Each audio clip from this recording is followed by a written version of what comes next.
next speaker is Christian Kuehn, right? Okay, can you share? Okay, great, very nice. So now it's what 49. It's ready. Maybe should we start? Yeah, we just by the time start. Okay. So our next speaker is Christian Kuehn. So maybe he will talk about dynamic system for deeper neural networks. Okay, so let's welcome. So thank you very much. I hope you can hear me well so far. Yeah, very nice, very good. Maybe can you make a full screen? Yeah, okay, should work. Yeah. Yep. So very good. So my perspective that I'm going to take in this talk at this conference is maybe complementary to the previous talk, in the sense that I am particularly interested in sort of dynamical systems or geometric description of neural networks and how we can actually understand why these things work. So I'm not sort of using them, but trying to really understand why they work. So today's plan is the following. So what I will do is I will first give you a brief introduction to sort of my perspective on the field of dynamical systems and their interaction to understand how neural networks actually work. Then in the second part, I will actually look at a little bit more sort of actual results that you can do by pencil and paper, how to understand them using mean field theory and dynamical systems that you can still sort of derive by hand. And in the third part, I want to advocate a new approach that we have been developing that's basically trying to make the computer validate that the computer is doing the right thing. So it's basically you rigorously compute and prove a theorem about an algorithm via using the computer, where the sort of theorem you're proving is something that actually says this and this behavior happens in a neural network. So I think that's a very sort of new approach to how do you actually tackle the field of AI. All right, so first a little bit of introduction. So as I said, sort of my background is trying to understand really why these things in AI work. So the key issue is, when do modern AI methods actually work? We know now many instances when they do, we know some instances when they don't. And the specific question that I'm going to address is I'm going to look at neural networks. So that have really become sort of one of the workhorse theories, and why do they actually do what they do? And so the first sort of statement that I think is relatively clear is that indeed neural networks are dynamical systems. So you can describe them as either sort of flows or iterated maps. And in the end, you want to understand why these flows or iterated maps are actually doing what they are doing in a certain task. So let me set up a little bit of a language. So I will need a network or a graph that I will denote by G with vertices V and edges E. The total number of vertices will be N. Then I will use A always to denote the adjacency matrix. And then every node on this network can have a certain state, Vj, that lives in a certain phase space. You can think of that every node in your neural network has a certain state at a certain time. And then you have basically that there's specialized input and output nodes that somehow make you sort of use the neural network as a function. So basically that it's sort of, you're trying to get a dynamical process to actually approximate a certain function.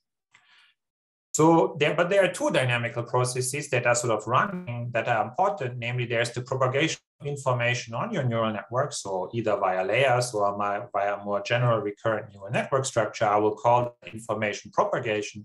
You're basically sending something from the input nodes to the output nodes, and you're checking what you're actually getting as a result. That's sort of information flow on the network. And then there's the learning part where you're adjusting the weights basically of your network to figure out what's the sort of actual approximation or sort of task the neural network should achieve. So there's information processing and learning sort of usually running in tandem. So there are two dynamical systems that are active. And they are coupled, obviously.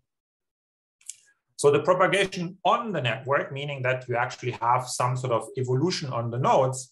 Let me denote by xj for now the state of the nodes. So that might be easier because later on I will need the xj as a phase space variable. Then you have some intrinsic dynamics, fj of each node. And then you, for example, have coupling between other nodes. So you're basically summing over all other nodes that are coupled to it. And the coupling is done via the adjacency matrix. There are many, many structures and many, many ways how you could write a network dynamical system. This is just one example that I've given that actually propagates information across the network if you declare some of the xj's to be the vin, the input nodes, and some of the xj's to be the vouts, the output nodes. But usually coupled to this, there's a process of learning dynamics. So that's the dynamics of the network, the changing of the topology of the network or the weights of the network that I've sort of formally written as some sort of gradient-like structured flow, either stochastic or deterministic, where you're trying to optimize the weights of this network relative to a certain data set, basically. Yeah, so this is sort of a formal representation that you're trying to achieve basically a certain task with the network that is mapping input to output nodes, and you're trying to do that by learning some data, and you usually do some sort of optimization algorithm. That in continuous time, you then just get some sort of gradient structured type flow, either deterministic or stochastic gradient flow. So as I said, now this is connected to very classical theory in dynamical systems that's often sort of neglected in machine learning. The dynamics on the network would be classically interacting particle systems. You just don't care that what you're looking at is a neural network, but you just care about the fact that it's a network dynamical system. And sort of first network dynamical system are all these classical interacting particle systems that have been studied a lot in the 20th century.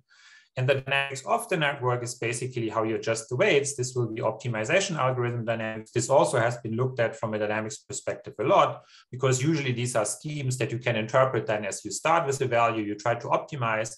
And the procedure as you optimize is basically a dynamical process. You're trying to improve it iteratively, step by step. So if you combine propagation and learning, that again is so in some sense well understood in the community, that this is sort of an adaptive or co-evolutionary dynamical process where these two processes, the dynamics on the network, the dynamics of the network, are coupled. All right, so the claim is that I would make is that most current AI or deep net results are in some sense dynamical results rewritten. So there are lots of links to classical numerical methods, kinetic theory, gradient optimization, asymptotic stability. You just have to sort of reinterpret the classical results about nonlinear dynamics correctly, and then many theorems will fall out. So let me give you a concrete example. So there's this sort of famed universal approximation theorem in the AI community that's often attributed to Sibenko and Hoynick, 1989, that sort of says that if you have a certain type of feed-forward network, for example, with ReLU coupling function, then you can actually show that these functions are dense in reasonable spaces. You can approximate them via these neural networks. But equivalently, if you rewrite this properly, this is just saying this feed-forward network is an iterative process of a dynamical system over a certain number of layers over a certain width. And that's just a compositional theorem that sort of is more or less the same as Tchaikovsky's theorem for discrete unimodal maps from 1963. And this is very nicely explained in this paper by Sanford and Chatsiafratis.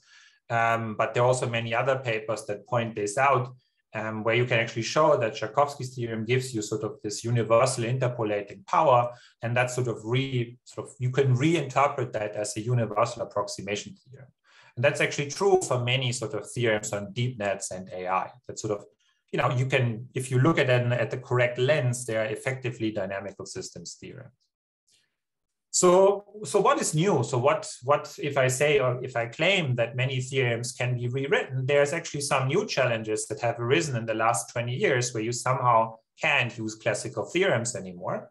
So a few are practical. These are the first two practical challenges that sort of say, okay, there's new computational power and new big data sets available. But there has been this shift that people trying to understand now neural network dynamics in large phase spaces and large parameter spaces, where large usually means very large, but in practice, of course, finite. And there's a focus on functional behavior, not on all dynamical behavior, meaning you're only interested in if your dynamical system can achieve a certain target and not that sort of it can achieve all sorts of different types of orbits.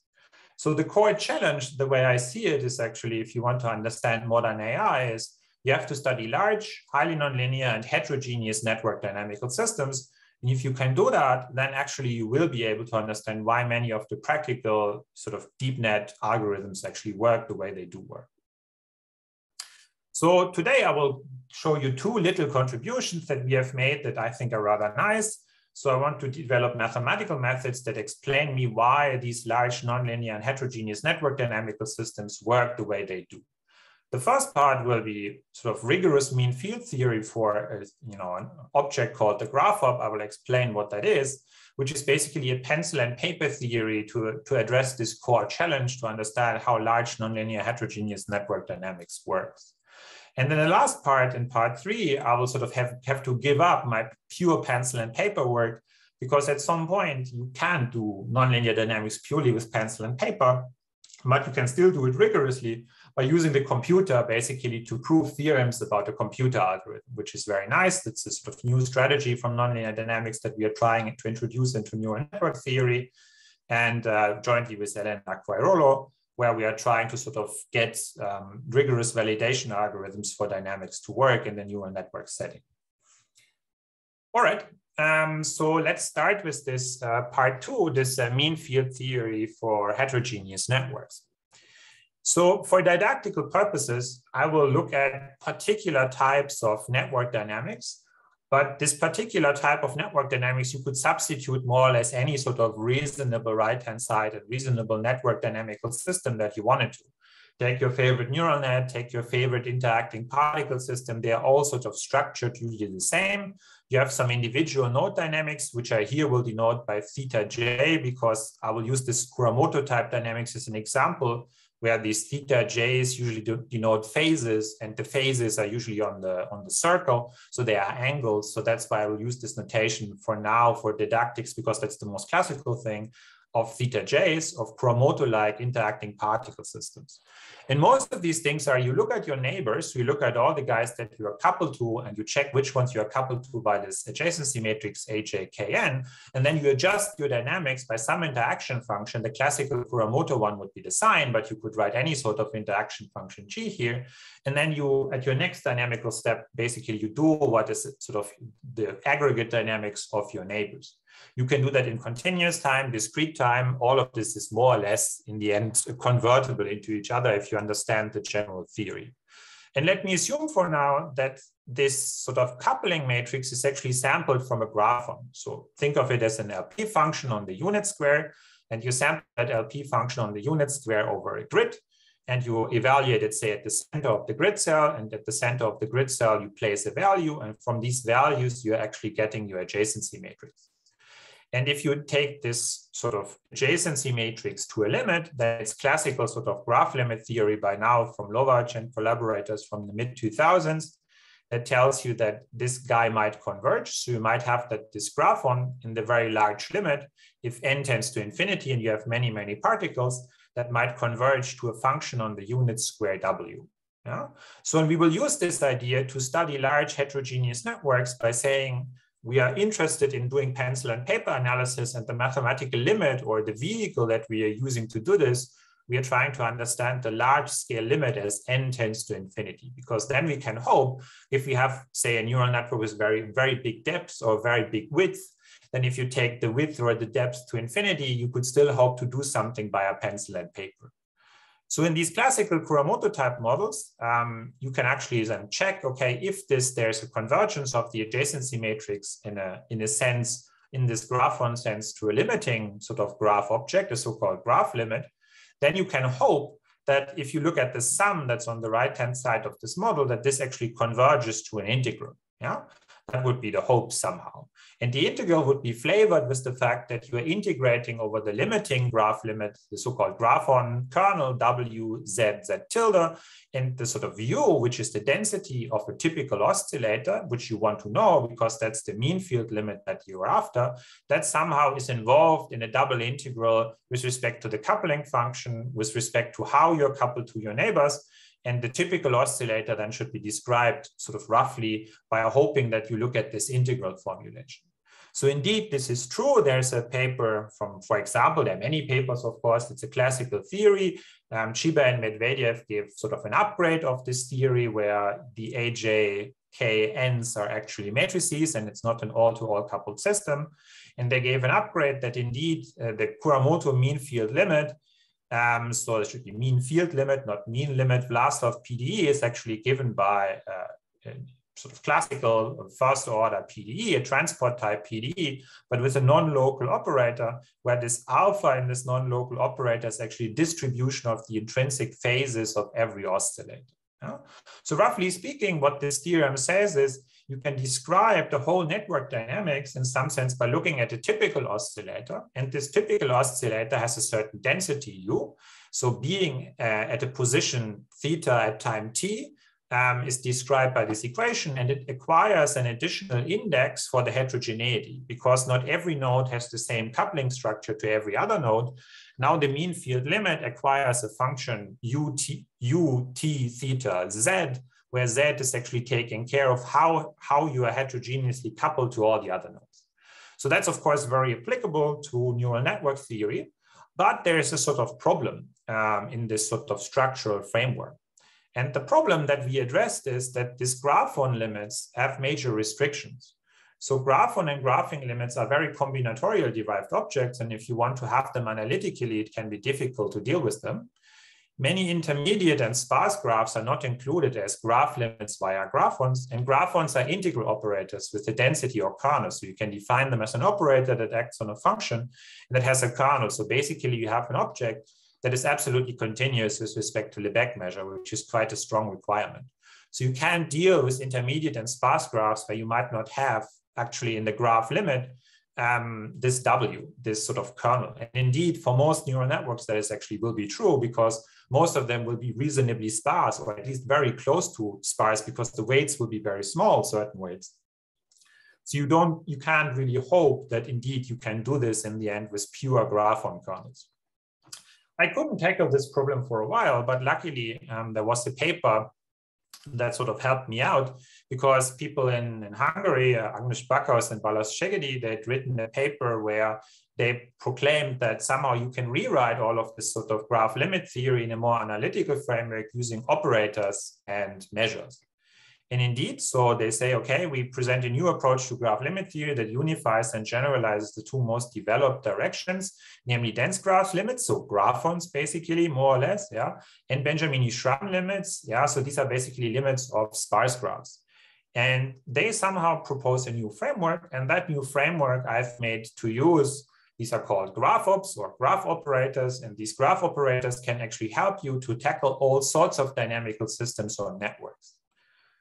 So how do you do this? So what are graphs as operators? So you fix a probability space, and you can think of this probability space as just taking care of the index of your nodes in some sense. Yeah, you place the nodes, for example, on some manifold or some probability space.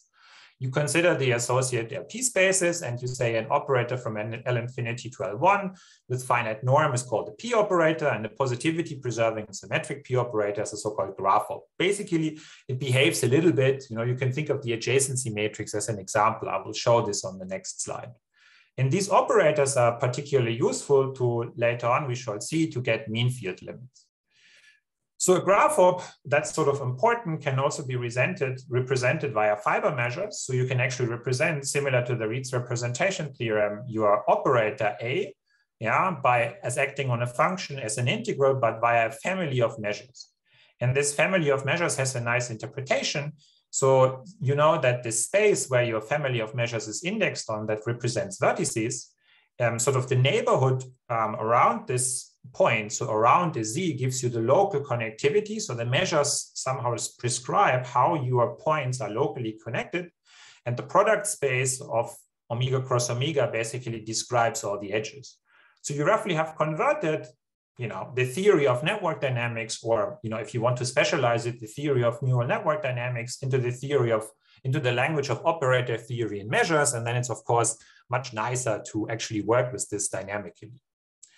So let me give you some examples. Of course, classical adjacency matrices are graphops. So you just take the discrete space, usual power set, and then the uniform measure. So you place uniform measure on this discrete space.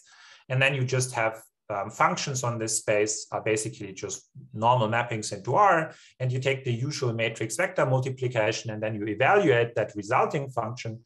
And that, of course, gives you in the end just that, again, these ANs are graphops. They are graph operators acting on functions. These functions here are just starting on a discrete space and mapping to R, and it's the usual matrix vector multiplication. Graphons are also actually then in the end graph ops.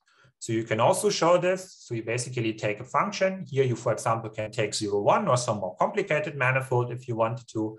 Take the usual Borel sigma algebra, take Lebesgue measure, and then you see that the graphon as an integral operator is also a graph op. It's acting as an operator on functions, for example, on LP functions. Even more nicely, you can cover all sorts of graphs that you can't cover with graphons or graphing limits. For example, you can cover graphs of intermediate density. For example, the spherical graph. Here you take the sphere, for example, the 2-sphere, take the uniform measure, and then you define your graph via its fiber measures by saying you take the uniform measure on the grand semicircles that are orthogonal to a point. So you pick a point, you take all the other points that are orthogonal on the grand semicircle, and basically the edges between the points in some sense are then inserted whenever you are sort of orthogonally connected to a point. This is actually a graph of intermediate density that's neither sparse nor very dense, but it's still a graph op. So it's still a graph operator that you can treat, and you can take limits and all sorts of stuff. All right, so for very general graphs, we can now actually get mean field limits. So again, for illustration and didactics, I will just consider these classical Kuramoto type models, but you can do this in principle for any network dynamical model, as long as it has a reasonable structure where you basically have a node. And on that node, there's some intrinsic dynamics. Here, the intrinsic dynamics is very simple. It's just a rotation on the circle with some frequency. And then you actually get some sort of coupling to other nodes, and you get information on how you should behave from the other nodes via some sort of summing up what the other nodes are doing. And again, we want a class of mean field PDE for the typical position of an oscillator at a certain time within this heterogeneous network. So there's two viewpoints that you can now have. In graph theory, you can actually take these adjacency matrices and you can make them converge as operators to an infinite graph limit operator, which I denote here by A infinity. And you actually sort of convolution type integral that you get in the mean field PDE that describes on the mean field limit, for example, your neural network, but it could also describe, an epidemic network or a social network or a mean field game or whatever have you. You could describe that then via this mean field PDE. And then you see here that in this sort of integral before, I had sort of this convolution kernel W, but now the actual graph of limit acts directly on the density. So you get a very natural sort of generalization to heterogeneous intermediate and sparse structures.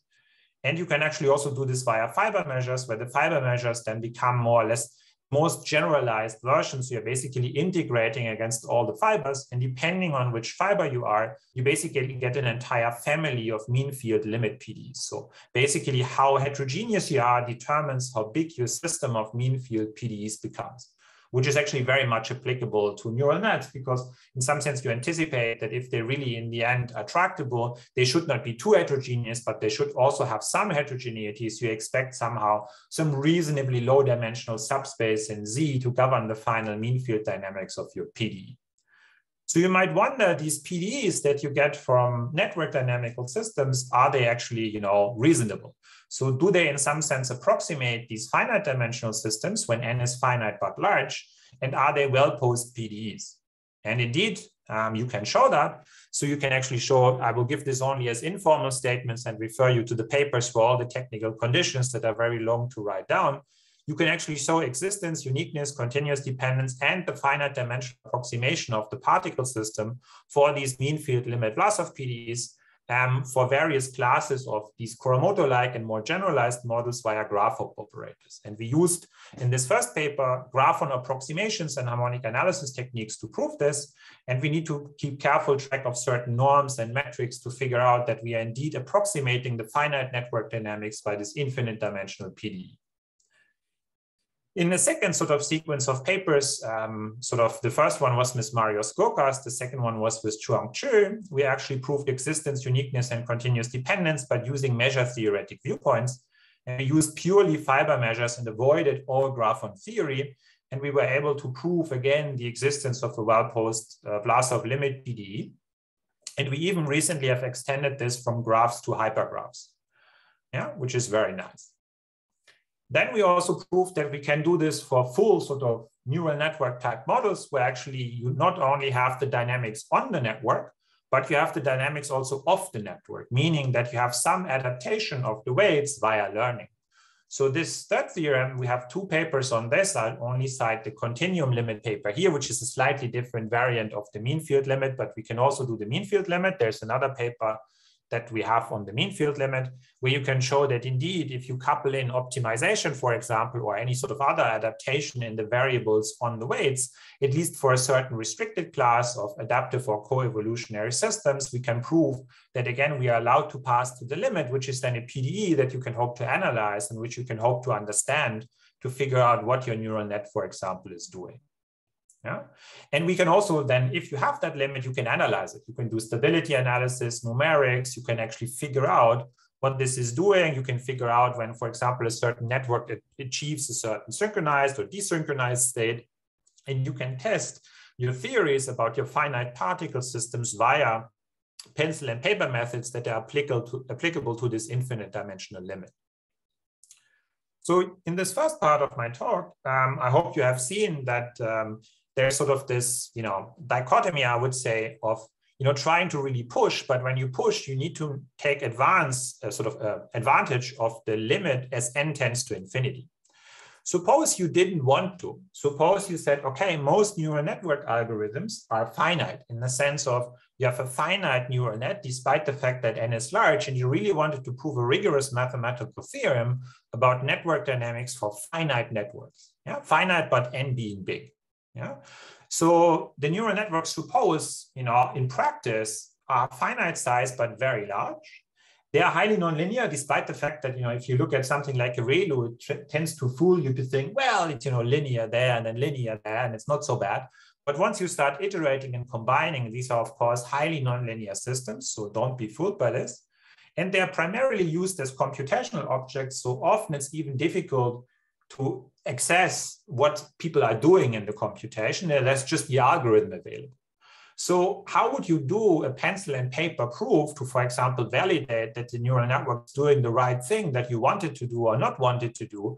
And usually then you have to give up with your pencil and paper arguments. So for such dynamical systems that are not sort of small, that are not very large, where you can take a limit, which probably don't have many symmetries or special structures, pencil and paper proofs are usually out. You can't do this because it's far too hard. People tried for many years for other types of dynamical systems, and usually this fails. I mean, if you assume a lot of structure, you can prove something, but if you assume relatively little structure, then you can't prove anything. Yeah? So the key new idea that I want to propagate in this last part of my talk is, if you have such a practical case of large where you can take limits, then you should rephrase this neural network problem still as a dynamical system. You should rewrite your dynamical systems problem as a root finding problem.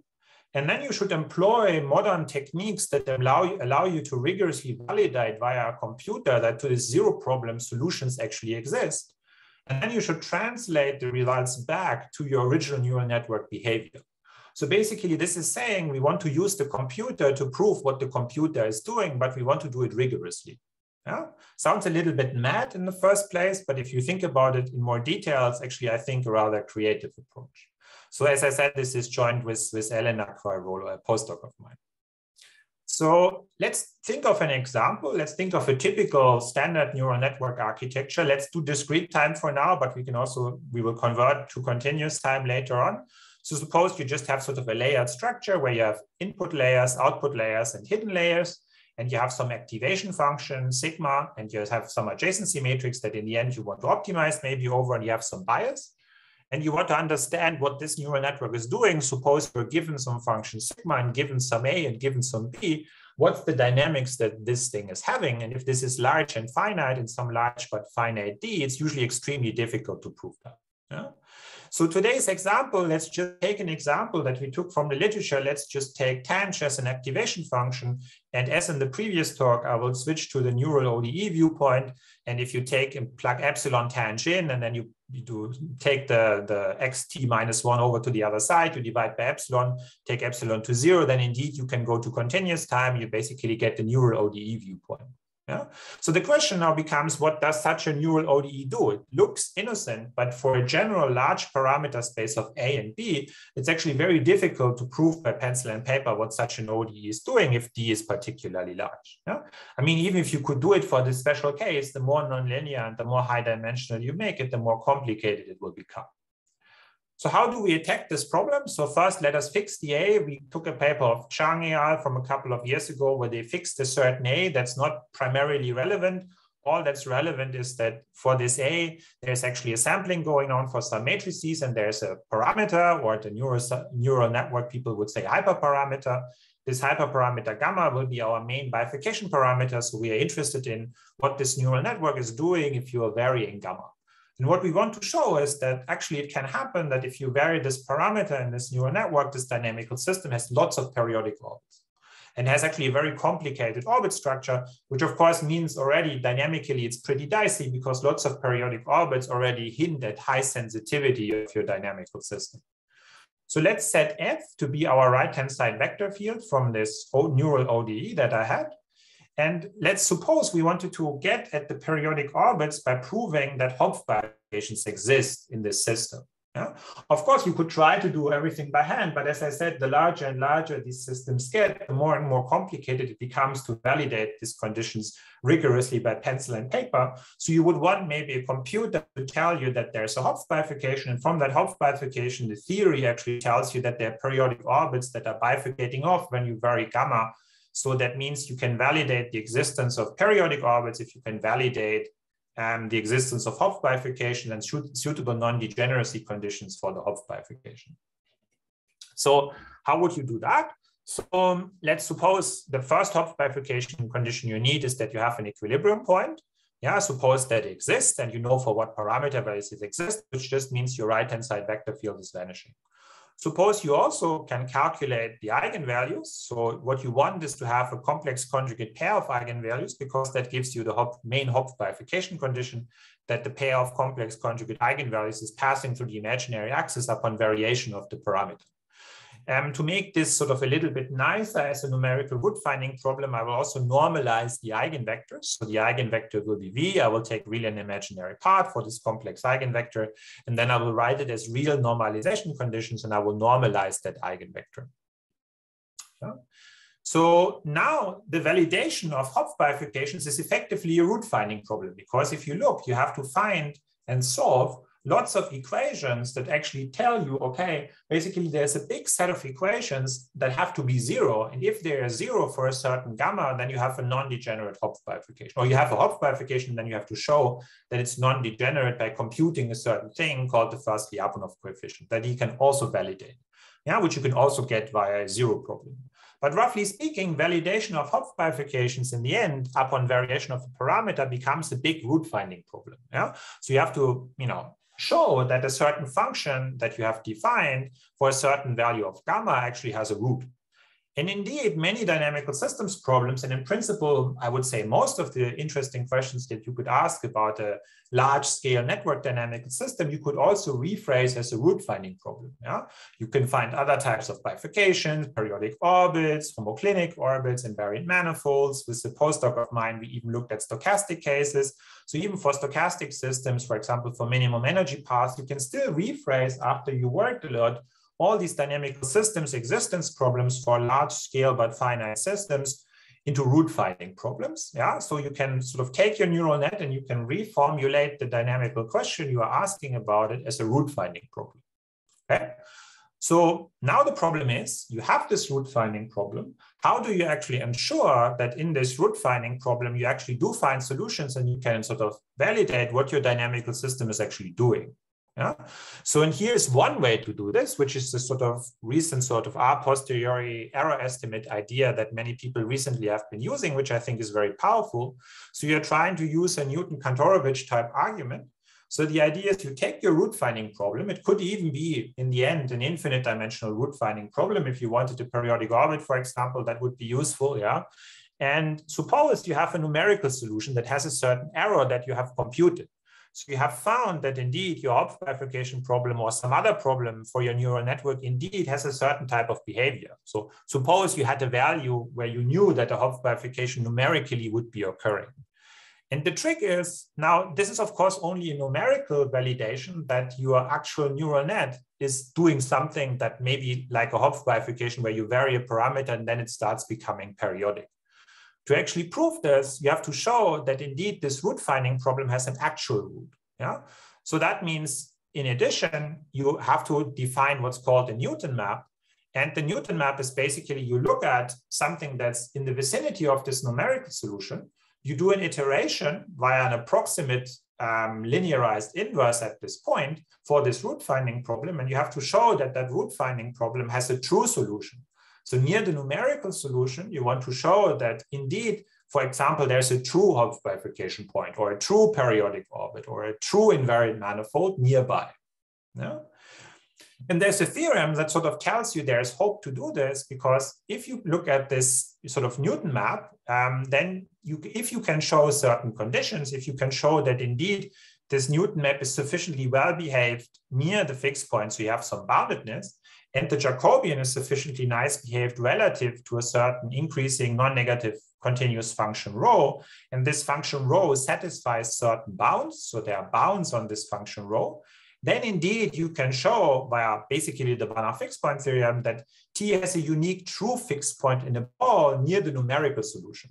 So roughly speaking, if you can validate these conditions rigorously, then indeed you have shown that near the numerically computed solution, there is a true solution. And we can do this. So there's actually ways how you can actually partially analytically and partially numerically check these conditions, but the numerical checking of these conditions is done via interval arithmetic. So it's completely rigorous if you use interval arithmetic to get some numerical bounds, for example, on a Jacobian. Yeah?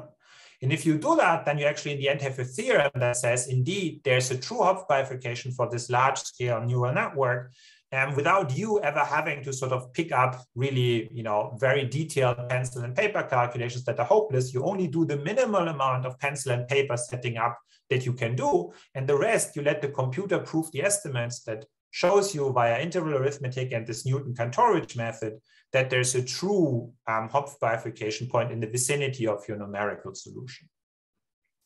All right, so what we have shown with Elena is actually in a preprint that's on the archive, that if you take, for example, all sorts of matrices, we just sample some adjacency matrices randomly, you can take reasonably large dimensions. If you had a bigger computer, we can also take a couple thousand dimensions. That should be very easy. And we validated Hopf bifurcations as well as the first Lyapunov coefficient at Hopf bifurcation that tells you whether stable or unstable periodic orbits bifurcate off.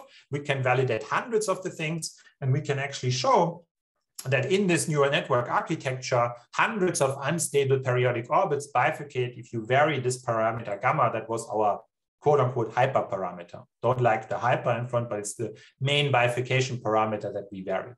So roughly speaking, here we plotted just a few of these periodic orbits over a certain time. Of course, they're unstable, so you see them, if you just do forward integration, you see them sort of diverging from these true unstable periodic orbits. And this sort of tells you that the original neural network that we started with, sort of this guy, can probably produce, under very reasonable assumptions, lots of periodic and unstable periodic orbit behavior, which sort of hints already at high complexity, which is expected because in some sense we know that these things should have high expressive complexity. And indeed, in dynamical systems is well understood that if you have, for example, chaotic dynamics or high expressivity in some sense, then you should find lots of periodic things. And we indeed do that, but we don't sort of postulate them. We actually prove them rigorously using a computer, which is the sort of nice thing. So we apply this Newton-Kantorowicz type stuff to prove these things. All right, so I think now I'm almost done with my time, I think. So I have a couple of minutes, 1 or 2 minutes left for summary. So what I try to argue is that many methods for neural network dynamics already exist in dynamical systems to understand them. So you can use dynamical systems techniques for neural networks. What we have been focusing on recently is really the frontier for network dynamical systems and trying to understand, the limit n tending to infinity very well, because that's probably for heterogeneous systems not very well explored yet. And this is what we are missing to really tackle true neural networks with pencil and paper, n tending to infinity, and then trying to analyze the co-evolutionary or adaptive resulting mean field PDEs. And then the second part I've shown you, if you want to do practical stuff on finite but large systems, I think the only real way how you can give a rigorous mathematical proof in many instances, if you make sort of very little assumptions, is actually use the help of the computer to prove something. So the idea of rigorous computations for neural network dynamics. So, all right, for more information and the papers and references, you can go to my website. You will quite easily find what the papers are. As I said, the last part was a recent preprint on arXiv with Elena Queirolo, and the other papers are works with Chuang, Marius Gkogkas, and Eric Martens and company. And then I'm finished and would like to thank you very much for your attention and the invitation. Okay, very nice. Okay, thank you very much. So any questions, comments? Yeah, I have a question. Okay, go ahead. Yeah.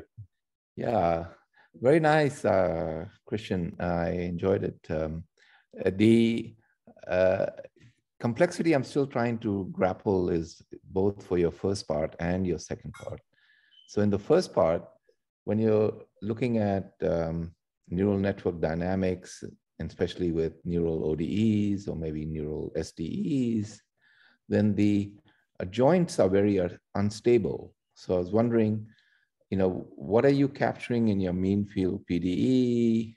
Is the learning of the dynamics, which is the shift in the parameters, but they are being updated by unstable joints.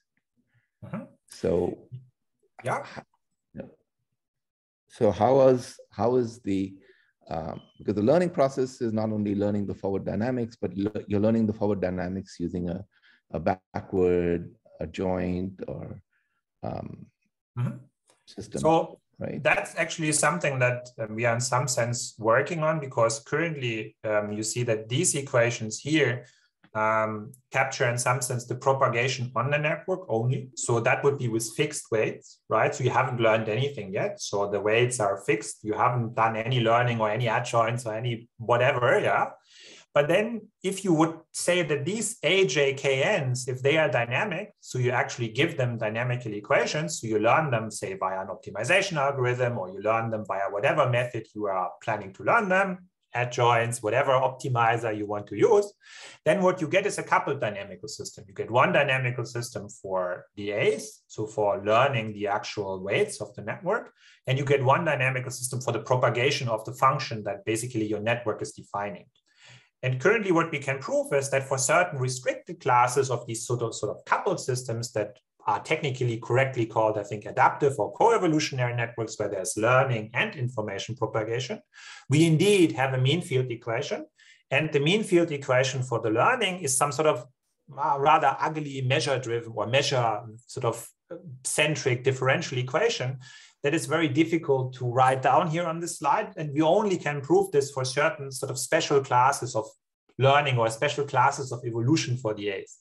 So you're correct that if there's a complicated dynamical process that may be sort of highly unstable and complex, then indeed it would be quite interesting to see how this in the end shows up in the mean field equations. But we haven't done that yet. So you're absolutely right, that could be looked at, but we haven't done it yet. And just as a follow-up, thank you. On your second part, where you reduced it to a root finding problem of some perhaps complicated function f of x, the fact that small perturbations in the coefficients of your reduced f of x can lead to large variations. So especially with Hopf bifurcations, as you're trying to capture in even mildly chaotic systems, where you have, like in aerodynamics, wingtip vortices and so on, you're not only getting an isolated bifurcation, but you're getting a whole system of bifurcations which are very closely together. So with your numerical solution, then I'm questioning as to how do you separate and tease them apart? If the root finding problem per se, that the dynamical behavior you're interested in, you convert it to a root finding problem. If that root finding problem per se doesn't have a nice isolated root that you are trying to find, then you have to maybe think about more generally and think, okay, if there are more roots, then you basically have to find an entire manifold of these roots, right? So because, the more sort of degenerate it becomes, the higher and higher dimensional of the roots will be. Yeah. And of course, then you can rephrase the problem instead of just finding a single root and finding sort of entire manifold of the solution. Yeah. that's also possible. You can compute things like invariant manifolds where the root finding problem is basically a function. So you're not trying to find just a point and you're not trying to find a value, but you're trying to find an entire function in a function space. And of course, you can also write a root finding problem on a function space. And I've made sort of careful note of the fact that indeed you can do this on Banach spaces.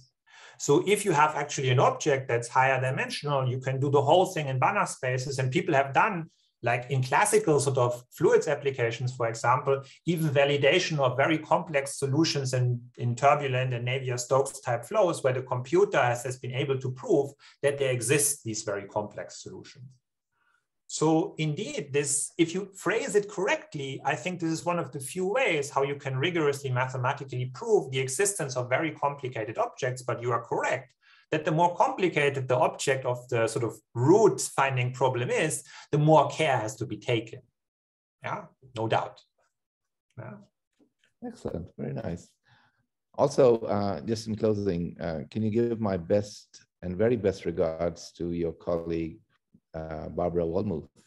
Sure, I will. Yes, I can do that.